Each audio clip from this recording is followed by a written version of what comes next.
سب سے حسین بسم اللہ الرحمن الرحیم. اس کی میت کو قبر کے قریب کیا گیا تو ہلنے لگا تو اس کے بیٹوں نے کہا ہمارے ابا زندہ ہیں. وہ سختہ ہو گیا ہے، زندہ ہیں. عمر بن عبدالعزیز رضی اللہ رحمت اللہ علیہ فرمانے لگے ارے بھتیجو زندہ نہیں ہے، قبر کا عذاب جلدی شروع ہو گیا ہے. بل عجل اللہ بالعقوبہ، چھپاؤ جلدی چھپاؤ. عمر بن عبدالعزیز جس تخت پر بیٹھے اس پر سلیمان تھا، اس پر ولید تھا، اس پر عبد الملک تھا. ان تینوں نے اپنے من کو راضی کیا، عمر بن عبدالعزیز نے اپنے رب کو راضی کیا. جب عمر بن عبدالعزیز کا وقت آیا مرنے کا تو انہوں نے بلایا رجا بن حیوہ سے، فرمایا کہ میں نے عبد الملک بن مروان چاچا بھی تھے سسر بھی تھے، ان کی بیٹی فاطمہ سے شادی ہوئی تھی. میں نے اس کو قبر میں اتارا، کفن کی گرہ کھول کے دیکھا تو اس کا چہرہ قبلے سے ہٹ چکا تھا، رنگ کالا سیاہ پڑ چکا تھا. عبد الملک بن مروان گورا چٹا تھا، یہ جگہ سرخ تھی، کالا. پھر میں نے ولید کو قبر میں اتارا، اس کا بیٹا 10 سال حکومت کی، اس نے 21 سال حکومت کی، اس نے 10 سال کی، ولید بن عبد الملک. میں نے اس کے کفن کی گرہ کو کھول کے دیکھا تو اس کا رنگ سیاہ ہو چکا تھا اور قبلہ کی طرف سے چہرہ پھر چکا تھا. پھر اس سلیمان کا واقعہ تو ابھی سنایا. پھر اس سلیمان کو قبر میں اتارا اور اس کے کفن کی گرہ کو کھول کے دیکھا تو اس کا چہرہ قبلے سے ہٹ چکا تھا. اب میں جا رہا ہوں، مجھے دیکھنا. پہلے تینوں نے حکومت کی پوجا کی اور عمر بن عبدالعزیز نے اپنے اللہ کی پوجا کی. انہوں نے ایک بڑا عجیب خطبہ دیا جب خلیفہ بنے. اے لوگو، بچپن میں شعر و شاعری کا شوق تھا تو میں شاعر بنا. تھوڑا سا اٹھان ہوئی تو علم کا شوق لگا، میں نے علم حاصل کیا. جوان ہوا تو فاطمہ بنت عبد الملک سے عشق ہوا، میں نے اس سے شادی کی. اب اللہ نے مجھے حکومت دے دی ہے، اب تم دیکھو کہ میں اس سے اپنے اللہ کو راضی کروں گا. ہمارے حکمران تو ووٹ سے آتے ہیں اور چلے جاتے ہیں 4-5 سال کے بعد، ان کی وراثت میں حکومت آ رہی ہے اور 3 بر اعظم پر حکومت ہے اور ایسا روب و دبدبہ ہے بنو امیہ کا، کوئی ان کے سامنے سر نہیں اٹھا سکتا. اور یہ بندہ 2 سال 2 مہینے 3 بر اعظم میں زکوٰۃ لینے والا کوئی نہ بچا، 3 بر اعظم میں سوال کرنے والا کوئی نہ بچا، 3 بر اعظم میں ظالم کوئی نہ بچا، 3 بر اعظم میں مظلوم کوئی نہ بچا. لیکن خود کیسا رہا؟ گھر آئے، فاطمہ بڑے اچھے دن گزرے ہیں، اب امتحان ہے، میں تیرا حق نہیں ادا کر سکوں گا. طلاق لینی ہے میں حاضر ہوں، ساتھ دینا ہے تو میرے اپنے حق معاف کرو، اپنے حق معاف کرو. فاطمہ جیسی عورت انسانی تاریخ میں کوئی نہیں آئی سیاسی لحاظ سے. سیاسی دادا مروان بادشاہ، باپ عبد الملک بادشاہ، بھائی ولید بادشاہ، دوسرا بھائی سلیمان بادشاہ، تیسرا بھائی ہشام بادشاہ، چوتھا بھائی یزید بادشاہ اور اپنا خامن بادشاہ. 7 نسبتوں سے یہ عورت شہزادی ہے. کائنات انسانی تاریخ میں اتنی بڑی عورت کوئی نہیں آئی. سیاسی فاطمہ کہنے لگی عمر، میں نے سکھ کے دن تیرے ساتھ گزارے ہیں، دکھ میں تجھے چھوڑ کے نہیں جاؤں گی. جو میں نے اپنے سارے حق معاف کیے. پھر حضرت عمر بن عبدالعزیز کی راتیں اور دن کیسے گزرے؟ فاطمہ بنت عبد الملک فرماتی ہیں 2 سال 2 مہینے میں وہ میرے بستر پر میرے ساتھ نہیں لیٹے، انہیں غسل کی ضرورت نہیں پیش آئی. مصلے پہ بیٹھتے اور روتے وہیں سو جاتے اور روتے وہیں سے اٹھتے. پر 3 بر اعظم میں ظالم کوئی نہ بچا، مظلوم کوئی نہ بچا، زکوٰۃ لینے والا کوئی نہ بچا، بھکاری بھیک مانگنے والا کوئی نہ بچا. 3 بر اعظم کو ایسے صاف کر دیا. یہ فیصل آباد بھی ان کی حکومت میں شامل تھا، جو کہ ملتان وہ بمبئی تک اور ملتان دیپال پور تک یہ سارا علاقہ ملتان میں آتا ہے. اور محمد بن قاسم نے ملتان فتح کیا ولید کے زمانے میں. اپنی حکومت کو اللہ کی رضا کے لیے استعمال کیا. کیسے استعمال کیا؟ سارے مال فاطمہ کا سارا زیور بیت المال میں ڈال دیا. تنخواہ پہ آ گئے. عید کا موقع آیا. بچوں نے ماں سے کہا، 12 بچے تھے، بچیاں 12 بچے بچیاں، ہمیں کپڑے لے کر دو، عید آ رہی ہے، ہر آدمی اپنے بچوں کے لیے کپڑے لے رہا ہے. ہمارے بچے بھی کہہ رہے ہیں کپڑے لیں. جاؤ بھائی لوگ، فاطمہ کے پاس عمر 3 بر اعظم کے بادشاہ کے بچے آ رہے ہیں. ماں جی عید آ رہی، کپڑے تو لے دیں. ابا سے کہیں کہ ابا سے بات کرتی ہوں. ابا تشریف لائے، خزانے لبالب بھرے ہوئے گندم کے ڈھیر کی طرح، کہ امیر المومنین بچے کپڑے مانگ رہے ہیں. فاطمہ میرے پاس تو پیسے نہیں، میں کہاں سے کپڑے لے کر دوں، میرے پاس تو پیسے کوئی.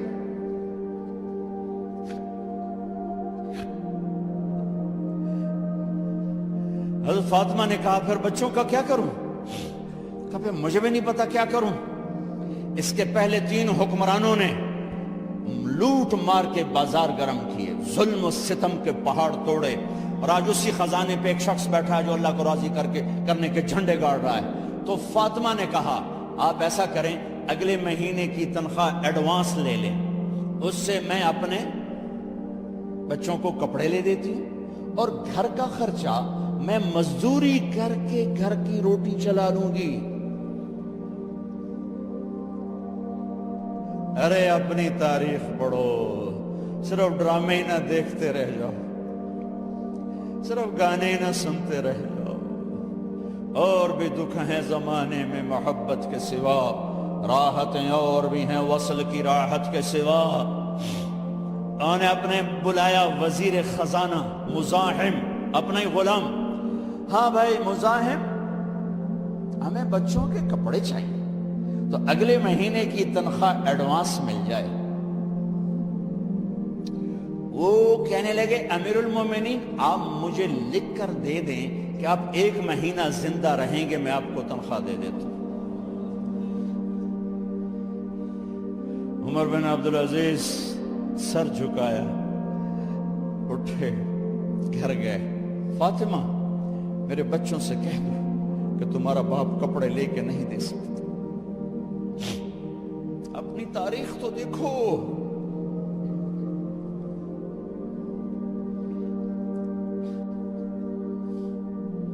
عید کا دن آ گیا، خلیفہ وقت عید کی نماز پڑھاتے تھے، نمازیں بھی خلیفہ وقت پڑھاتے تھے. بنو امیہ کا خاندان ملنے کے لیے آ رہا ہے. سارے سرداروں کے بیٹے اعلیٰ پوشاک، اعلیٰ لباس، ملنے آ رہے ہیں. تھوڑے دیر بعد دیکھا تو بچے بھی ملنے آ رہے ہیں. امیر المومنین کی حیثیت سے بچے باپ کو ملنے آ رہے ہیں، اور ان کے جسموں پر پرانا لباس ہے. حضرت عمر انہیں دیکھ کر ادھر اپنے سرداروں کے بچے دیکھے تو زرق برق پوشاکیں، اپنے بچوں کو دیکھا. ارے اس باپ سے پوچھو جو سب کچھ کر سکتا ہو اور پھر مٹھی بند کر لے کہ نہیں میں نے حرام کی طرف نہیں جانا. بچوں کو دیکھا تو آنکھیں ڈب ڈبا گئیں، آنکھوں میں آنسو آ گئے. فرمایا میرے بچوں آج تمہیں اپنے باپ سے گلہ تو ہوگا کہ آج ہمارے باپ نے کپڑے ہی نہ لے کے دیے. ان کے ایک بیٹے ہیں عبد الملک، ان سے بھی 4 ہاتھ آگے تھے، ان سے پہلے ہی فوت ہو گئے تھے. کہنے لگے ابا جان آپ کو مبارک ہو، آپ نے قومی خزانے میں بددیانتی نہیں کی ہے، آپ کو مبارک ہو. آج ہمارا سر بلند ہے، ہم شرمندہ نہیں ہیں، ہم شرمندہ نہیں ہیں. انسانوں کو کپڑوں پہ نہیں تولا جاتا. آج کا میرا دیس کا مالدار اتنا فقیر ہو گیا ہے، اتنا چھوٹا ہو گیا ہے کہ وہ اپنا تعارف کروانے کے لیے 50 لاکھ کی گھڑی لیتا ہے، 6 لاکھ کا جوتا لیتا ہے، آج کی بیگم اتنی چھوٹی ہو گئی ہے کہ اپنے قد کو بڑا کرنے کے لیے وہ 10 لاکھ کا ہینڈ بیگ لیتی ہے کہ دیکھو میرا بیگ 10 لاکھ کا ہے۔ ارے میری بہن، تو 10 ٹکے کی بھی نہیں رہی اگر تو نے بیگ سے اپنے آپ کو بڑا بنایا۔ او میرے دوست، تو 2 ٹکے کا نہیں ہے اگر تو 10 لاکھ کے جوتے اور 50 لاکھ کی گاڑی سے اور 50 لاکھ کی گھڑی سے اگر تو بڑا بننا چاہتا ہے۔ ارے اس دھوکے سے نکلو۔ برینڈڈ کہاں جا رہے ہو؟ جب تم اپنی ذات میں بے قیمت ہو تو رب ذوالجلال کی قسم تمہاری گھڑیاں، تمہارے بیگ، تمہاری گاڑیاں، تمہارے بنگلے تمہاری عزت کو بڑھا نہیں سکتے۔ ابا جان، آج ہمارا ساڈا ایتھے سر آ گیا، سانو آج ساڈی عید ہو گئی کہ ساڈے ابے آج خیانت نہیں کی تھی۔ آج ہم خوشی سے بلند ہیں کہ ہمارے باپ نے بدیانتی نہیں، بیگم نے اس باندی کو نہلایا، خوبصورت زیورات سے سجایا، عالی شان میک اپ کیا اور اس کا ہاتھ پکڑ کے لائی۔ امیر المومنین، یہ آپ کی خدمت میں گفٹ ہے۔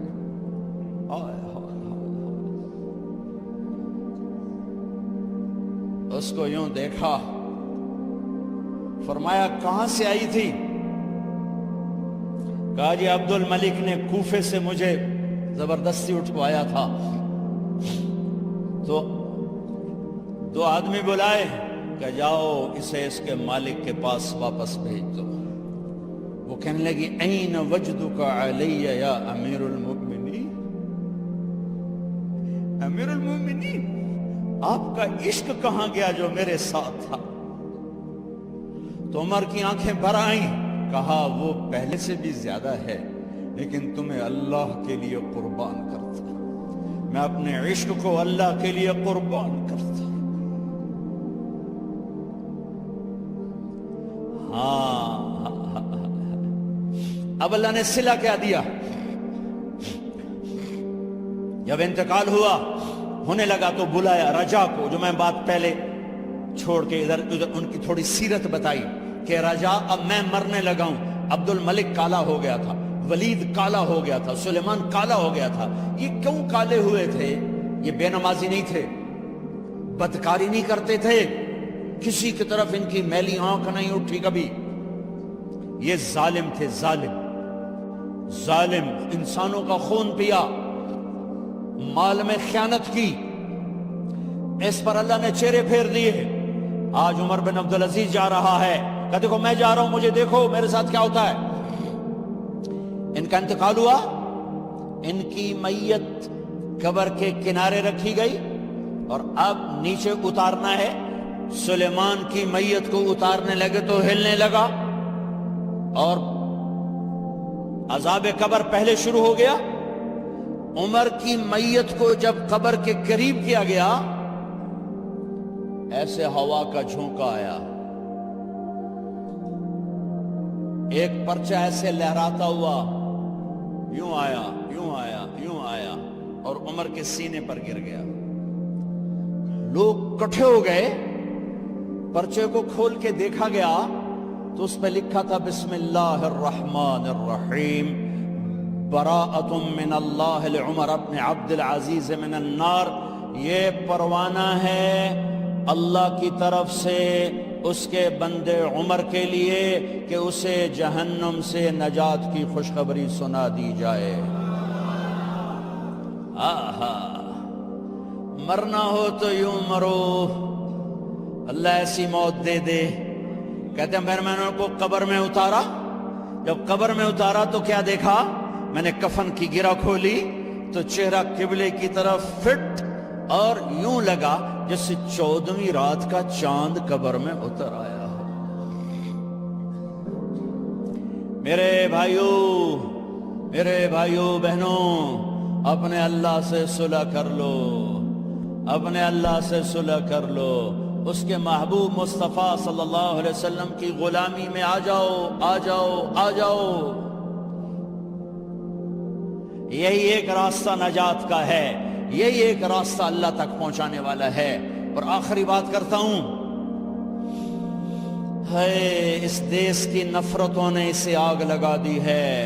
آپس کی نفرتیں مٹا دو, آپس کی نفرتیں مٹا دو, آپس کی نفرتیں مٹا دو. محبت دو, محبت دو, محبت دو, محبت دو. معاف کرنا سیکھو, درگزر کرنا سیکھو. اس معاشرے کو آگ لگ چکی ہے.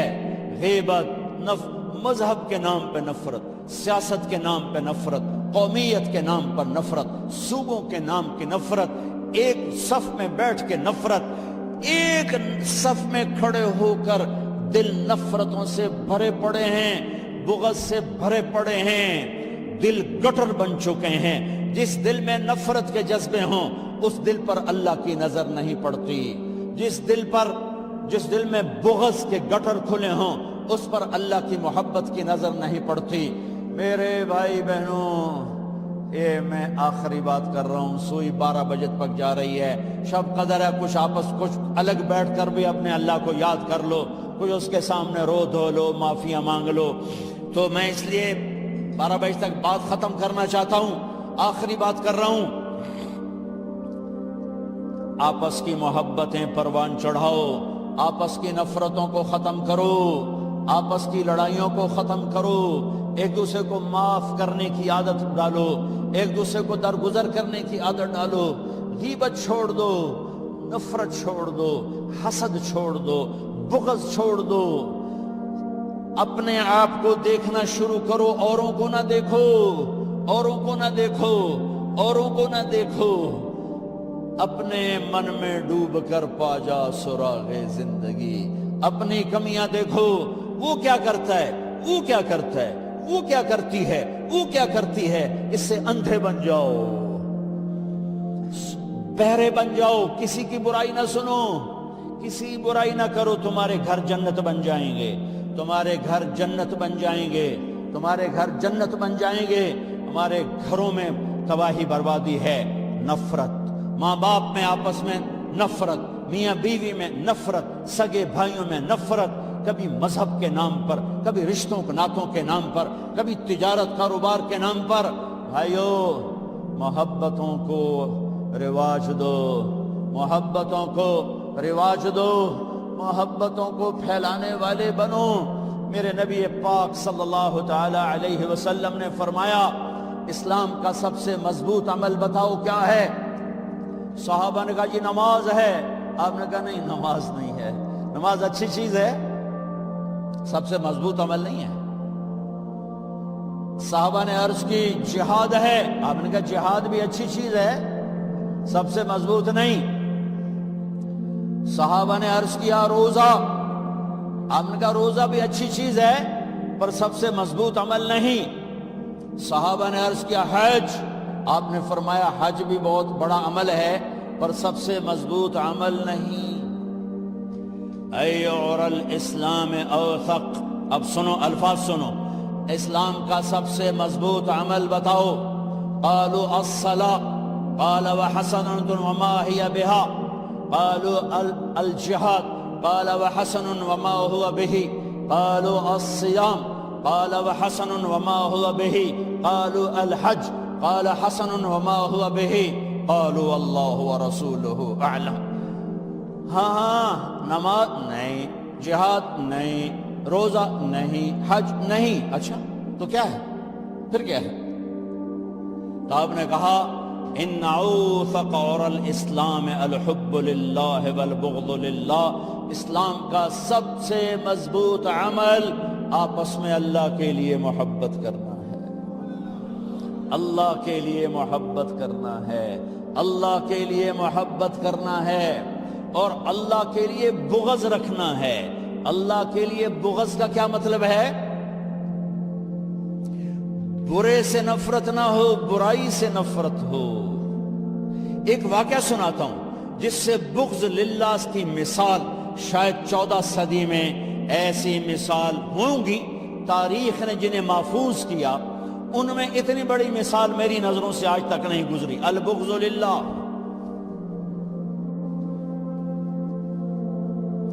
خیبر کی جنگ, یہودی اور حضرت علی کا ٹکراؤ.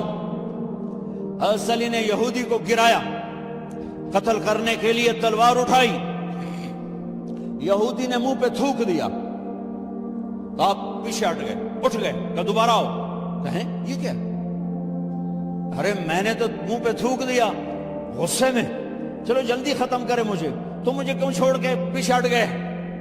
تو سنو، تیرا میرا ذاتی کوئی جھگڑا نہیں، میں تمہیں اللہ کے لیے قتل کر رہا تھا، میں اللہ کے لیے تمہارے ساتھ لڑ رہا تھا، جب تم نے میرے منہ پہ تھوکا تو مجھے غصہ آ گیا، ذاتی غصہ، اب کہیں یہ تلوار میرے غصے کی وجہ سے نہ چل جاتی، اس لیے میں پیچھے ہٹ گیا، آؤ دوبارہ لڑیں گے۔ انہوں نے کہا مجھے کلمہ پڑھا، میں نہیں لڑتا۔